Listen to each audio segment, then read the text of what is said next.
All right, so we were at the Waratahs kind of stuff. We had a little bit of a podcast cut out there. Sorry, guys. The recording stopped. Shout out to PrimeCast. Shout out to Canon. Big fan of the show, but unfortunately, just then, didn't pull through. So you were obviously at the TARS, and second year at the TARS, things started to change a bit for you. Yeah, like first year went in there. It was a tough move for me mentally. You know, like coming from a place like Perth when everyone's mates with each other, everyone knows each other. I had my family, my friends. I got 3 brothers, had a dog. Coming to Sydney, it's a big city, and it is big. And the thing with the lads here, they're all legends. I love all the lads at TARS, but they all got their schoolmates. Yeah. So like you good mates at rugby. Yeah. But when you leave, they hang out with their schoolmates. You don't have the same. So like for me at the Force, I'm best friend. I'm like best mates with majority of the guys there. So like, and we hang out outside of rugby as well. So that was tough at first. Like, as you can imagine, like I'm in this big city, usually very sociable, and then like doing nothing all the time, and I spiraled down a bit. I was getting injured. I was lucky I made my debut though in the round one. Yes. 19 years old, so I was pretty proud of that. That was. And then after that, I just kept getting injured. That. It was a tough time. Would you say that was a change for you though, because you kind of had to just be with yourself a little bit, and that would maybe change you to become a different person? So much. So much. Like going through that real tough period by myself was honestly the best thing that ever happened to me.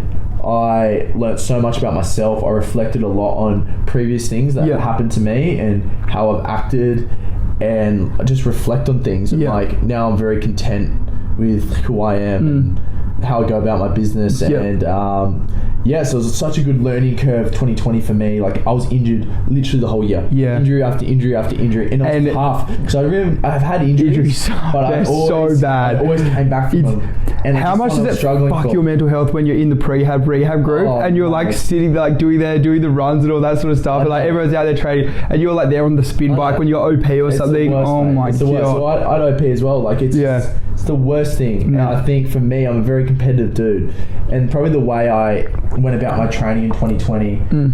So I came in, like you said, you read the article of me going nuts. Just going crazy, But I rate that. I think that's a good thing. I think that you need to set a high standard. I think you need to be aggressive. I went in there, I was like, I'm letting these guys know who I am. Exactly right. I wouldn't go about it any other way. I wouldn't go about it any other way. And that's the thing, I think that's changed now with Waratahs, but at first it's like, who's this young guy? He needs to know his place. Yeah. And I'm not like that. Yeah. I don't care who you are. I don't care what your achievements are. I'm Why would you? It's a cutthroat world. But that's who you've got. Like that's the way you're a product of your environment. Like you're growing up with that. Like you're always. What do you say? Bin juice. Yeah. Bin juice. Like you're always going to be the little guy unless you. Being from WA. Yeah. Being from WA. You know, in the 20s, I was on the bench. Yeah. I had to fight my way for minutes. I started first game. I got 2 minutes. In the final, I got 35 minutes. Yeah. Like. I've always had to fight so hard for what I had to do. Yeah. So when I came to New South Wales, I was like, I left behind so much. I left behind a way better contract, money-wise. Yep. Obviously, competition was better in for the Super Rugby compared to what they were doing at the Force at the time. Yep. So I wanted to back myself, and I left my family and friends and my brothers. Like very close to my brothers, and the reason why because we always rip into each other. Exactly. We're always constantly competing. So I went here and I'm trying to compete with these guys. Yeah. And some of them loved it. Yeah. Others took it the wrong way. Who is this kid? He's being arrogant. He's being arrogant. Yeah. It's that, but it's not. Yeah. It's just who I am. It's just It's exactly who I am. Holding yourself. I think it's holding yourself and others to a high standard. Like, and a lot of people sometimes don't like that. They're not keen on that. And that's okay. But you know what? If you stay true to that, and the thing with me is that I've stayed consistent. Yeah. I've been the same bloke. Exactly. Now I'm really good mates all the time. So important that I stayed true to it 100%. And I eventually realised, he's not trying to be a hero. Yeah. It's literally just who he is. And I think the ways I probably dealt with things I could have done better with. Yeah. I would have changed. Like there's a few things I would have done. Like Michael Hooper is the best player. Yes. One of the best players ever to play rugby. Yep. And I have so much respect for him. I probably went about it the wrong way. I was too competitive with him to a point that he just went, nah, fuck this dude. He was offended. Not offended. He's just more like, fuck this dude. I want to help him. Yeah. Like I gave him a corky once before a game. Yeah. Which is, I didn't purposely do it. I was just G'd up. You just like, I'm not playing, because it was COVID. I wasn't playing games that we weren't allowed to play club rugby for me, training was game day. Yeah. Every single day. Well, that's the thing, because you're trying to prove yourself. Secondly, you don't have fucking Saturday to go out and play, so you have to like. And like he had his game this weekend, so if that happened to me, I'll be pissed off. Oh, of course. I fully get it. Yeah. And so I would have gone about that different and probably try to learn more off him. Which I didn't. I'm really upset at myself for that because I didn't get as much out of him as I would have. As a mentor, yeah. He's the youngest player to reach 100 Test caps. Yeah. He has 100 played. He's literally not missed a game of footy for so long. He got injured this year, but like he is one of the GOATs, and I couldn't get as much as I wanted. Yeah. And Hoopsy will be listening, so Hoopsy, we will give you a shout out. You, Carlo does love you. I love you as well. Obviously, we have caught up a few times with coffee and drinks and stuff. So I'm quite close with Hoopsy. Huge fan of Hoopsy. So he's the GOAT, and I didn't get everything I wanted out of him. And I'm upset at myself for that, but I really want to learn as much because he's back this year. Yeah, okay. That's the reason why I got so much game time last season, 2021, is because he went to Japan on a sabbatical. So this year he's back, and I can't wait for him to come back into training because I'm just going to leech off him. Use it, because like still be competitive with myself, but I want to learn. You have to, I was maybe off the field, I'm like probably a bit confrontational, this, that, and I've learned from that. But I'm so keen for 2022 and like what I can do in terms of getting better every day, learning off this dude. 100. Because he's the GOAT. Like, watch him play. He's always been the best player. Exactly. Like, what better person to learn off? And how obviously Hoops is coming back 2022. How are the Tars looking? Look, still young team. Yep. Still young team. We're still developing. New head coach this year. Cool. He's been unbelievable. Cool. Unbelievable, a new head coach. He brought in a real good forwards coach called Paulie. Awesome. Unbelievable coach. And then we kept on our defensive coach, Jason Gilmore, and Chris Whitaker, who are both like amazing coaches. We have this great support network with our coaches and our staff. And now we're starting to build our list, our team list, and all the young guys we have. We are a group of the best young players in Australia. Yep. But we're young. Yeah. Rugby is a game. And you've got to give it to rugby. Is a game of experience. Yeah. Very different to AFL. Look, one player makes a mistake, the whole team will pay for it, and they'll score. And that's the thing with experience. So now all us boys got another year on our belts. So we're only going to be better. Yep. And this coaching group is setting these new standards for us. Last year, our coach got sacked halfway through the year. Yeah. Can you imagine how hard that would have been? What is that like as a playing group? Like what? I don't want to get into too much because obviously there's politics and stuff towards it. But like, how does that affect you as a team mentally? Like when a coach goes halfway through the year. Mate, I remember we played the Reds at home. We got thumped. Did you know it was going to happen? No. Yeah. Well, I had a feeling. You had a feeling, but you don't. It just happens. It just happened. You don't get told playing on Saturday night, and then we get a Sunday morning from the CEO, Paul Dawn. Hey lads, we have a Zoom. Tonight, 5:00. And you knew before the media knew. Yeah, we knew before. Okay, cool. Okay, sweet. And then we go in and he goes, and we notice the coach is on it, and he goes, "Hey lads, just to let you know that Rob's being sacked. Our two assistant coaches will step up as co-head coaches." Yeah, wow. That was tough. That's halfway through the year. Yeah. And we're just like, what? Because that's something you never have to... Our next game was our guest game. You win. Yeah. No, we didn't win. Oh, you did win. But what we did was we versed the Brumbies, who are one of the best teams in Australia. Yeah. Then they beat us on the final play of the game. Wow. Why is that different? Why does it happen? Whenever you get a new coach in, things happen straight away.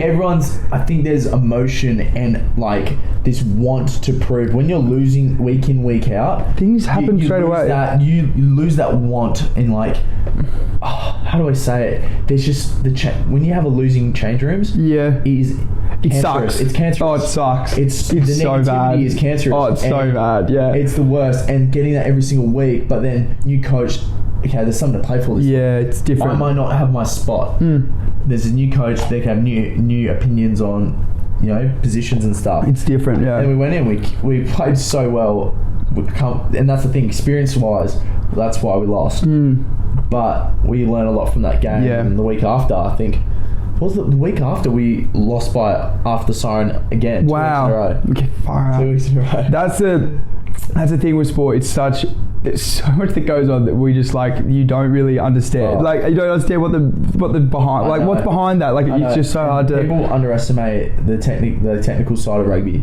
If your winger misses a tackle and they score, they've lost you the game. Yeah. One person's mistake will lose you the game. And like AFL has so many moving parts. Yeah, there's a lot of moving parts. It's a bit different. But yeah, you break formation once and it's one person's fault. And do you guys have like the huddle videos or whatever? Do they just come in on like a Monday? Don't come Monday because you're just going to get fucking abused by the boys. Like, I remember when I missed this tackle on Taniela Tupou, who's an animal. He's absolutely. Squat 300. Yeah, he's on the try. That's a lot of weight. Big run up on the try line.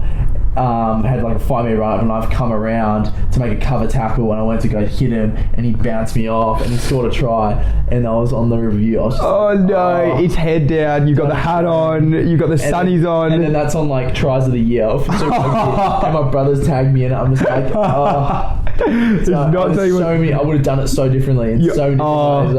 But it just haunts you. And it keeps coming back because the boys are going to tag you, they'll send it into the group chat, they'll fuck around with you. Non-stop. It's so bad. Yeah, just take the piss. That time, Taniela fucking yes, sweet mate, cheers. Shout out to Toops obviously as well. So let's go into we reached the end of we're kind of at the current now. What's next for Carlo Tizzano? Give us your 1 year. What have you got on the elite performance journals? What's in there for your 5-year goal? What's in there for your 1 year goal? Sweet. So for me, okay, so basically for this year, what I want to do is I want to play as much footy as I can. Cool. So I don't like setting my goals in terms of them like it can be impacted by other people's opinions. So if I don't get picked by a coach, I need to be selected for 50% of the game. Yeah, I don't like that because I know for me, I'm very competitive. I don't hit a goal, I get upset. Yeah. So I want to be available for 90% of the games for this season. Yes, great thing. So durable, and available. So what I'm doing is smashing out my right. Yes. I'm doing everything I possibly can off the field. Which is so can I just quickly ask you, what are your top 3 things that you do, like let's say after a session, for example, that you do to keep yourself right? Because there's a lot of athletes out there. I get a lot of questions. People are like, what recovery should I do? What recovery should? What's your 3? Top 3 is stretch and right. By right is unreal. My hip range has gone from. I'm usually quite a tight bloke. I went from my hip ranges on a Thomas test. Sure, Prime will Bolshy would explain that later. But it's gone from -5 on both sides to 10s on both sides. That's a massive, which is ridiculous. That's what 15 degrees just from the right. Just from the right. Wow. And consistent stretching. So right stretch, number 1. Swim in the ocean, number 2. Yep. Good for the head noise. Good for the minerals. Great for the body and all that type of jazz. Good for the head noise. Number 3 is sauna. Awesome. Unreal. Sauna, sweat out all the bads. Yeah, so I call it the 3 S's. Okay. So I'll go swim, stretch, sauna. Yeah, the acronym? The triple S. If I do that, I'm going to be sweet. And then so much around hydration. And what do you do that after a game, after a session? Every day. Wow. And then so much around hydration. Now, if you don't have access to a beach, a really good thing to do is have a magnesium bath. If you don't have access to a beach, because a lot of people are like, I can't go to the beach, it's 1 degree outside, I live in St Kilda. All right, so we're going back to, we've kind of got your 1 year goal. What would you say 5 years from now? Carlo Tizzano. 5 years time? Wallabies? Yeah, 100%. I'm confident that I'm putting in the work. Okay. I'm thinking differently. I'm trying to evolve my game in different ways. I'm doing a lot of weird stuff in terms of training. Doing some new training. Doing some new training with me. It's a bit different, but different things to give you an extra edge. A great example of someone who did that, and one of the greatest of all time was Kobe Bryant. So he had a lot of ankle issues. So what he did with that was he tap dance. Yeah, he did tap dance. That's weird. He never had an ankle injury after that. Wow, really? So I didn't actually know that. Wow. I'm trying to apply that, and it's like a actual proper method called the aggregation of marginal gains. Yes. It's in Atomic Habits. Great book, by the way. Great book. Highly recommend it. Yep. It's just applying 1% improvements to every single aspect of your game. So for me, I'm just thinking, okay, I have small hands. compared to most athletes. With a handoff? Yeah. See? Yeah, I've got pretty small hands. So what you have to do is grip strength. Yeah. So you can actually catch a ball with one hand, you can scoop it up, and you have that strength. So and then with rugby, it's a lot of hand strength. Yeah. And I've never really done it before. I've been doing it the last 12 months, and it's really paying. Grip strength is very important. I agree. Flexible through breakdown movements, like all these little things. I know if I keep ticking over with that stuff, I keep my head switched on as I will be doing. Yeah, I think I'll definitely be playing for Wallabies in 5 years' time and be good to go. See how we go though. Well, fingers crossed. We see you out there with the Wallies. We do like the Wallies. They are a big fan of the show. I was going to quickly just touch on your boxing and BJJ kind of experience, because I know that is your kind of passion as well. And I was thinking maybe in 5 or 6 years you might just have a career change. And, bro, you might just become a boxer. I'm obsessed. I'm obsessed with boxing. I'm obsessed with wrestling, BJJ, all that type of stuff. I love that. I would definitely be doing a pro fight. Okay. When I'm either finished rugby, during rugby, I don't care. Wow. It's been a goal of mine. It's a passion of mine. Awesome. I absolutely love it. Now, boxing, BJJ? I'm saying now, Prime versus EPJ fight.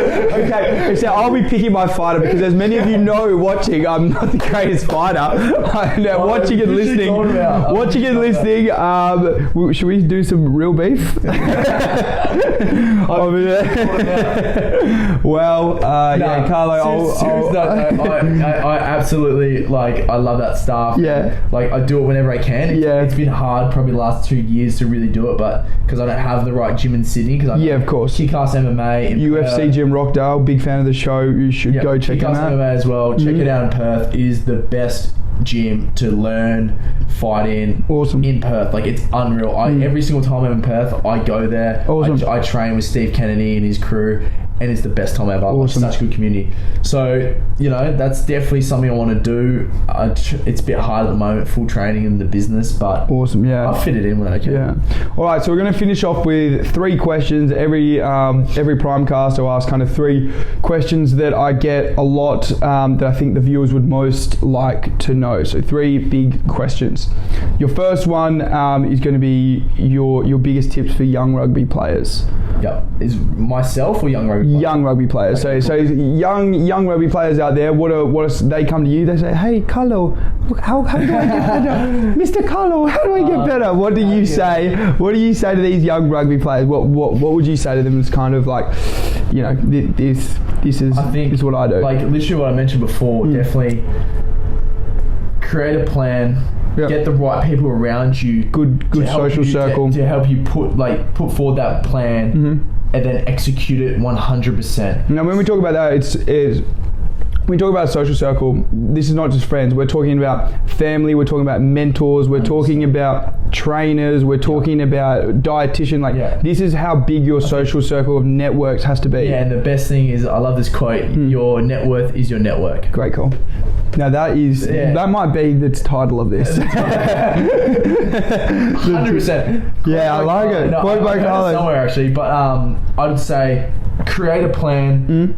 Get your network, build your network, and then execute that plan 100%, all in, tunnel vision. Don't let anyone else tell you otherwise. You're doing that. Do you know my favourite quote? Go. If you don't have any goals, you can't achieve anything. I like that. If you don't have a goal, what are you achieving? Exactly. My favourite one is by David Goggins. We like goals. We like goals. It's no one's coming to help you, no one's going to save you. Wow. It's huge, because if you're in a rut, you're in a struggle, you're not going to get better unless you deep down truly want to get better. Yeah. If you want to be the best, do this, do that, no one is going to help you with it. Yeah, you might have a good network, you have the best support system in the world, but you're not going to truly save yourself and achieve what you want to do unless you want to do it. Love it. And that's to me, that if we're talking quotes, that's my favourite. That's your favourite quote. I can literally have it fucking tattooed on me. Well, that I like it if you get it tattooed on me. Well, as many of you know at home, you don't put bumper stickers on a Ferrari, so you won't see any tats or any ink work on the bulge train. But maybe on the Tizzman, you might see different things. Second last question: what's your workout regime look like right now at the Waratahs? So we go. Monday is more like a flush. It depends if we're in pre-season or game week. Let's go pre-season because we're in pre-season now. Pre-season. So we go Monday. We come in more of a flush run training session. Install our plays. Revise our plays from last week. Yep. Bit of video sort of stuff. More uppers gym session. Okay. And a good unit session. So like forwards will be like probably maul and scrum. Yep. And then we'll go Tuesday's our big day. Yep. So we go like probably a 2-hour field session, and then we do a lot of classroom work because like they don't like flogging us too much to the point where just absolutely ruined because they want to back it up on the Thursday. So a lot of classroom work, and they want to test us mentally after a huge session. Heavy legs, and then Wednesday off, do your recovery. Some boys have Pilates. This stuff. You getting the so right? Yeah, I'm on the so right non-stop. Like that's like my misso at the moment. I am single. So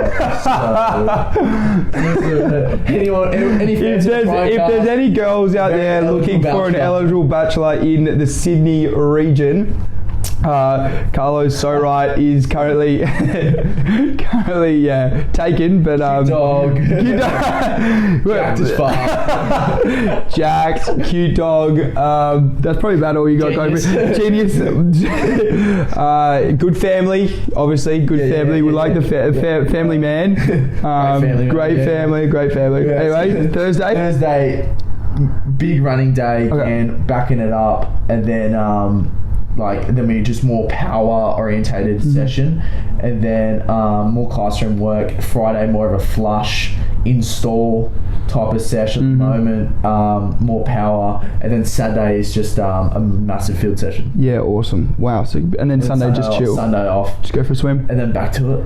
Wow. So it's a pretty hectic week. So it's full on. It's massive. It's full on, and then like sometimes the worst is when you finish at 5 o'clock. Got there at 7, finished at 5, and you start again at 7 the next day, and you literally go, I'll see you in 10 hours. I know. It just comes around so quickly, and that's the thing. Like that's a massive difference, I think, between semi-professional and professional, or just like schoolboy to professional. It's just completely different ball game there. Oh, I love it. You gotta love it though. You with the lads 24/7. Just getting the absolute. I like every day. Yeah, it's a dream. It's a dream. It's a dream of every. It's a dream of every single 15, 16, 12, 5-year-old. Doesn't really matter. Like you want to be that guy that's on TV, but then you don't see what goes on behind the scenes with those guys. Look, it's definitely not for everyone. No, like it's fucking. It fucks with your mental. Yeah, it's very tough mentally, but you can make the most of it. Exactly. It's the best time ever. And if it's 100%. If that's your goal, then you will love it. You will love it. You'll love it. You will love it. Final question of the PrimeCast. Oh, here we go. What advice would you give young Carlo when he's growing up? I remember not so little, just a little bit aggressive Carlo Tizzano. What advice would you give him? Because I would love to know, because I knew that guy. I knew little Carlo. I'd definitely say young Carlo. Don't be afraid, or don't get upset about people misunderstanding you. I think that the big thing is, you can't be for everyone. Does that make sense? 100%. Like you literally cannot get along with every single person that you meet. 100%. And the thing is that with that, I'm an acquired taste. I think it's fair to say. Drop like 5 edamame beans. Sorry. Anyway, this is important. I'm an acquired taste in terms of like in a professional environment, I'm very intense, full on. I compete, and some people don't like that, and I think that's all I know. So like people like misunderstood, and they just think I'm trying to be a hero, I'm arrogant, this, that. Like I've had a lot of people say to me I'm arrogant, a lot of people say I got an ego, and look, I probably have a bit of an ego and stuff, but I channel in the right ways. Like I don't think myself as this great person. I think I'm a great footballer, and I have a great work ethic, and I know that I'm going to be great. I'm not going to achieve all these great things. But that's mentality you have to have. Because I know I put in the hard work. I know I'm up at 5 a.m. I'm stretching, getting my body right, eating well. And I know I'm like doing all my recovery stuff. I know I'm planning my extras, doing this and that. I know I'm last one in the gym, making sure I get everything done. So I feel like I give myself the right to say, yeah, I'm gonna be fucking great. Yeah. I'm gonna kill it. I'm gonna be a wallaby. I wanna take Hoops' job. And people misunderstand that. They say you're arrogant. What's wrong? Like, you're not gonna get anywhere. You're not gonna get anywhere unless you have a freaking take the bull by the horns kind of mentality. Exactly. And the thing for me is I used to get upset about that. Well, not upset like, oh, why the fuck don't they understand me? Like, I'm literally just trying to be the best. What's wrong with that? And I used to get really upset, pissed off about it, and now it's just like I've understood that when people misunderstand you, that means you're on the path to being the best. Yeah, you've arrived. Yeah.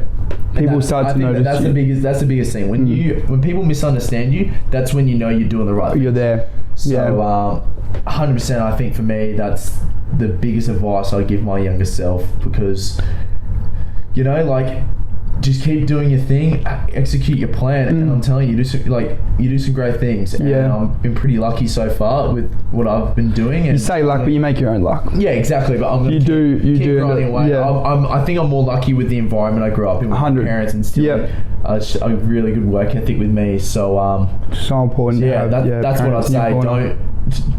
Don't worry about people misunderstanding you. It's a compliment. Yeah, 100%. That's what I'd say. 100%. Well, Carlo, it's been an absolute fucking pleasure, mate. It's been an absolute pleasure. I fucking love you, mate. I do love you.